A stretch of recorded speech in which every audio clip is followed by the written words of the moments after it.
PUC college sports का संचालन मंत्री ईश्वर खंडरे ने किया। मंत्री व बीदर इंचार्ज मिनिस्टर ईश्वर खंडरे ने आज भालकी के बीकेआरटी मैदान में डायमंड कॉलेज और प्री ग्रेजुएट शिक्षा विभाग के संयुक्त तत्वाधान में तालुका स्तरीय खेल आयोजन का शुभारंभ किया। इस मौके पर मंत्री ईश्वर खंडरे ने खुद वॉलीबॉल खेलकर खेल का शुभारंभ किया। इस खेल आयोजन में भालकी तालुके के हजारों स्नातक छात्रों ने भाग लिया। खेल मशाल डायमंड कॉलेज के एक छात्र द्वारा लाई गई थी, जिसका चयन राष्ट्रीय स्तर पर हुआ था। इस अवसर पर भालकी के सभी कॉलेज के प्रिंसिपल और स्टाफ उपस्थित रहे। भालकी से केपी न्यूज के संवाददाता सैमुअल की रिपोर्ट। ಇವತ್ತು ಕುದುರೆದು ಓಟ ಸ್ಪರ್ಧೆ ಆಗ್ತಾ ಇತ್ತು, ಕುಸ್ತಿ ಸ್ಪರ್ಧೆ ಆಗ್ತಾ ಇತ್ತು, ವ್ಯಾಯಾಮ ಶಾಲೆಗಳಿತ್ತು.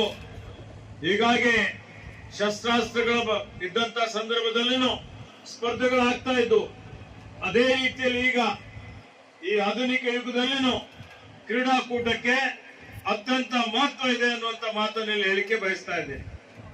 ನಾವೆಲ್ಲ ನೋಡ್ತಾ ಇದ್ದೇವೆ, ಈ ಆಧುನಿಕತೆ ನಮ್ಮ ನಿದ್ರೆಯನ್ನೇ ಕೆಡಿಸ್ಬಿಟ್ಟಿದೆ.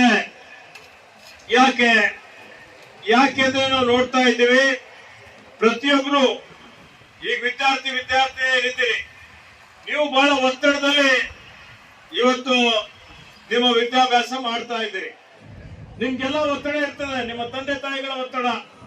ಈ ಸ್ಪರ್ಧಾತ್ಮಕ ಯುಗದಲ್ಲಿ ಹೇಗಾದ್ರೂ ಮಾಡಬೇಕು, ಯಶಸ್ಸು ಗಳಿಸಬೇಕು ಅಂತೇಳಿ ಬರೀ ನೀವೇನ್ ಮಾಡ್ತೀರಿ, ಪಠ್ಯಕ್ರಮ